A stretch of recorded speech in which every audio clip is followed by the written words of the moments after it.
pathologique, mais il entraîne la variabilité interindividuelle.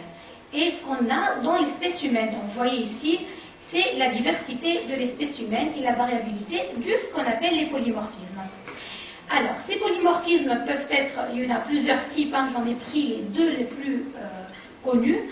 En fait, ce qu'on appelle des microsatellites, c'est des répétitions en tandem, comme ici, des répétitions de CA. Un individu, il peut avoir 10 CA, CA, un autre, il peut avoir 7, un autre, il peut avoir 5, etc. Donc, ça crée une variabilité.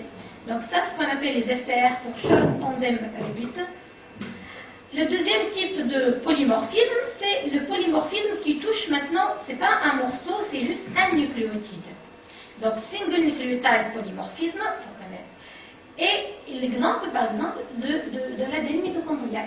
Donc, l'ADN mitochondrial, il contient des polymorphismes de type SNP. Alors, les marqueurs, comme l'ADN mitochondrial, les STR, ces marqueurs génétiques, qui entraînent la diversité de l'espèce humaine, sont utilisés pour la vérification de la filiation, par exemple, c'est ce qu'on utilise pour les tests de paternité, pour la recherche des origines des populations, c'est ce que je vais vous exposer aujourd'hui, et pour l'identification des personnes disparues, des victimes de catastrophes aériennes, des criminels, etc. Donc, pour toutes ces études, on se base sur cette variabilité. Alors, après ce petit rappel, donc je vais passer à l'étude de la diversité génétique de la population de Makfal. Donc, je vais vous présenter ici quelques images de la région de la ville de Makfal, avec le musée et la porte d'entrée de la ville. Donc, cette étude a été faite dans le but de comprendre, de contribuer justement à la compréhension du peuplement de la Tunisie à travers l'étude du patrimoine génétique de ces populations. Donc, pour cette étude, nous avons choisi comme marqueur génétique l'ADN mitochondrial. Donc là, je vais vous le détailler encore plus.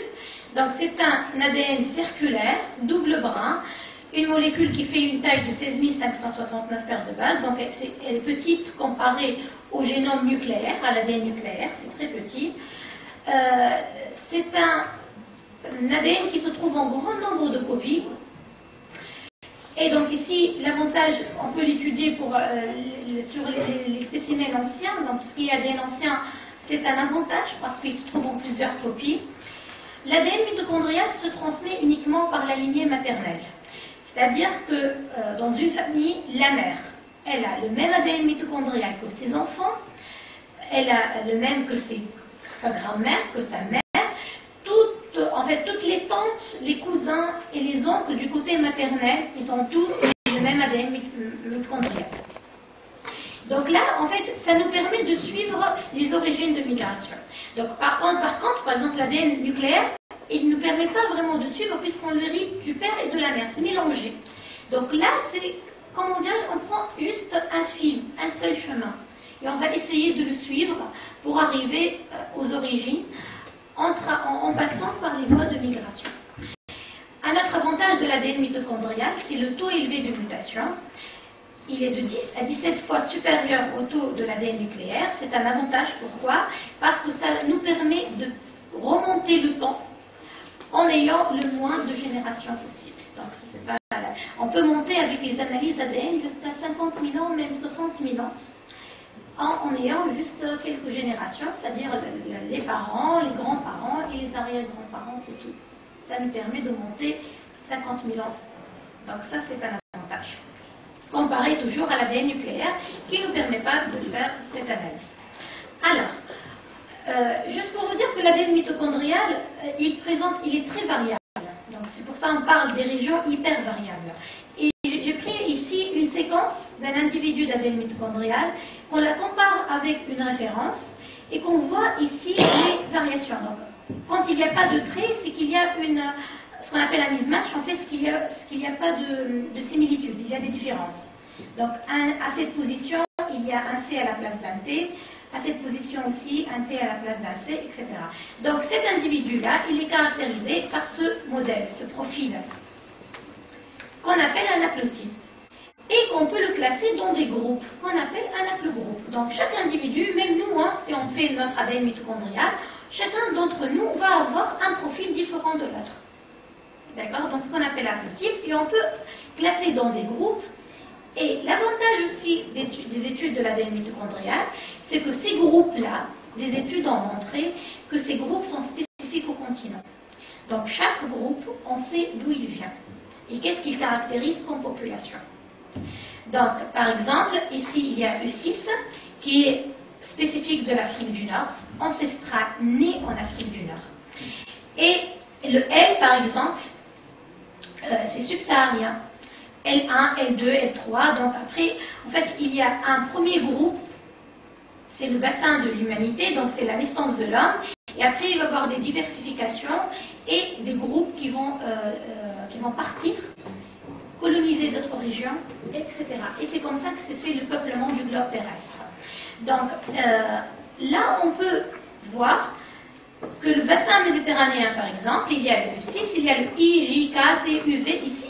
On les partage avec, donc on les trouve dans l'Afrique du Nord, dans la rive sud de la Méditerranée.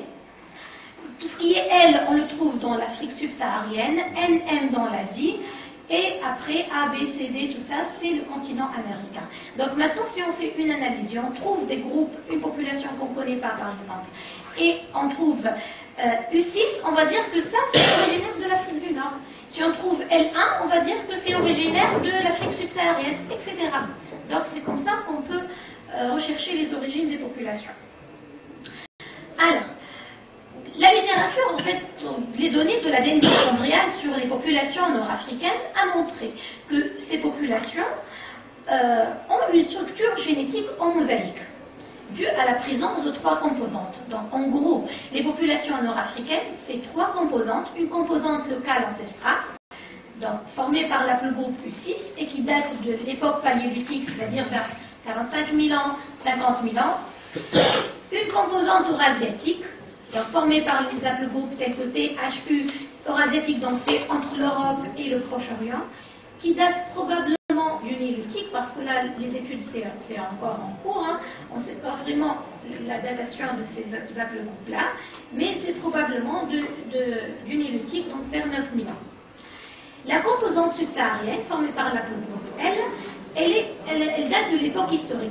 Je parle là de la composition des populations nord-africaines, hein, parce que si on considère par exemple l'aplogroupe L tout seul, c'est le plus ancien, en fait c'est l'ancêtre de tous les haplogroupes. C'est le plus ancien haplogroupe. Donc il y a la théorie, je ne sais pas si vous avez entendu parler de la théorie Out of Africa, donc la sortie de l'Afrique. Et c'est grâce en fait à ces études-là qui ont montré que l'Afrique c'est le bassin de l'humanité. En plus des études anthropologiques, avec ce qu'on a trouvé comme les australopithèques, etc., donc tout ce qui est spécimen humain très ancien, on l'a trouvé en Afrique noire, en Afrique subsaharienne, mais aussi les données moléculaires, ils confirment un peu cet out of Africa pour dire que le groupe le plus ancestral se trouve aussi en Afrique. Et si je reprends un peu là rapidement ici, donc il y a le L, donc ici il y a out of Africa, donc une première sortie vers 120 000, 150 000 ans, donc là c'est en fait c'est l'Homo sapiens sapiens archaïque, donc le premier homme moderne, qui quitte l'Afrique. Il y a eu d'autres sorties après, donc le L3 aussi, c'est aussi l'être humain, donc c'est aussi l'espèce humaine moderne, mais qui est cette fois-ci la sortie vers le peuplement de l'Asie, etc. Donc on parle aussi de la théorie non seulement out of Africa une seule fois, mais out of Africa again and again, donc c'est sorti encore et encore. Donc là, c'est juste le passage. Alors, donc si on passe maintenant à la population de Macphail, pourquoi choisir la population de Macphail? Donc nous, l'objectif c'était, quand j'ai commencé ce travail-là, c'était la première étude sur la population tunisienne. Donc il fallait commencer. Et choisir Macphail, parce que comme vous voyez sur la carte, Macphail, elle appartient à la dorsale tunisienne. Donc c'est la chaîne de montagne. Et en génétique des populations, il vaut mieux regarder les régions qui peuvent être isolées, ce qu'on appelle des isolages géographiques. que ce soit dans les montagnes, ou isolés par la mer, ou isolés par le désert. Donc pourquoi les isolages géographiques? Parce que ça va être un foyer qui va conserver les gènes ancestraux. On ne va pas prendre une ville métropolitaine, par exemple, parce qu'il y a eu pas mal de passages. Donc les gènes ancestraux vont se perdre. Ou au contraire, c'est tellement riche, c'est tellement mélangé qu'on n'arrive plus à tirer des conclusions. Donc c'est pour ça qu'on cherche des régions bien ciblées, qui sera aussi, elle pourra faire l'objet d'une étude intéressante, parce que c'est en altitude, c'est des gens qui s'isolent un peu et qu'on a la chance d'avoir des gènes ancestraux. Et le résultat, vous allez découvrir après que les résultats étaient attendus. Donc, en fait, on a pris 49 individus volontaires de la région de Bagdad, une enquête minutieuse avec l'autorité locale pour que ces individus soient non apparentés et qu'ils ont la grand-mère maternelle originaire de la région de Bagdad.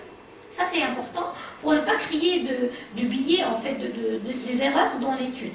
Parce que si on prend quelqu'un qui a sa grand-mère, par exemple, algérienne ou libyenne, on va avoir des données sur la population libyenne ou algérienne. Donc ça, l'étude sur le terrain, l'enquête sur le terrain, elle est primordiale pour ce genre d'études. Alors, par la suite, donc, on a prélevé et on fait l'extraction d'ADN.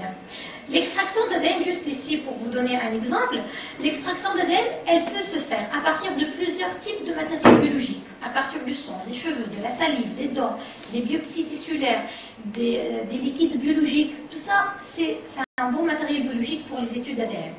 Pour nous, pour la facilité de la gestion des prélèvements, on a choisi les cheveux.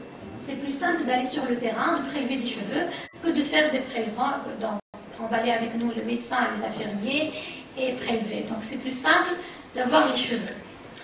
Donc nous, on a fait une extraction à partir des bulbes des cheveux. Donc ici, par exemple, c'est les personnes qui s'arrachent leurs cheveux eux-mêmes et nous les donnent. Et donc, on fait les études. Donc c'est un peu rigolo. Alors, donc, après l'extraction d'ADN, l'ADN ne peut pas être étudié directement. Il doit être amplifié, il doit être multiplié. Pour cela, on utilise une réaction qui s'appelle la PCR. PCR pour polymérase chain reaction, donc c'est une réaction chimique. On utilise un appareil qui s'appelle un thermocycleur. C'est exactement comme une photocopieuse. Donc, on va lui entrer une molécule, à la fin, ça va sortir un grand nombre de molécules. Donc, c'est des cycles, et c'est donc, la PCR, elle copie l'ADN de façon exponentielle. Donc, c'est la fonction mathématique 2 à la puissance 30. Par exemple, ici, si je prends 30 cycles, je vais avoir 2 à la puissance 30 copies d'ADN. Si je fais moins, j'aurai moins. Si je fais plus, je fais plus. Donc, c'est vraiment une méthode qui permet d'amplifier. Donc, une fois on a amplifié, maintenant on peut le visualiser sur des gels d'agarose. Vous avez ici ces bandes-là, ce sont les bandes d'ADN. Donc là, vous pouvez voir sur le plan gel de quoi il a l'air l'ADN. Après, pour l'étudier, donc l'ADN, on va faire un séquençage. On utilise cet appareil-là pour avoir les séquences d'ADN. Donc, on passe de cette bande à cette bande-là, et là, ça devient comme un livre. Donc, tout ça, on arrive à le lire, à le déchiffrer et à l'interpréter. Donc, voici comment on fait l'étude. Donc, on prend les séquences. Après, on va, avec des outils bioinformatiques, on va comparer ces séquences, on va les aligner et les comparer avec une séquence de référence. On va essayer de repérer les différences. Et ces différences-là vont créer, en fait, vont définir l'haplotype de l'individu et qu'on arrive à le classer dans un haplogroupe. Donc, par la suite, on peut utiliser ces séquences pour des analyses phylogénétiques.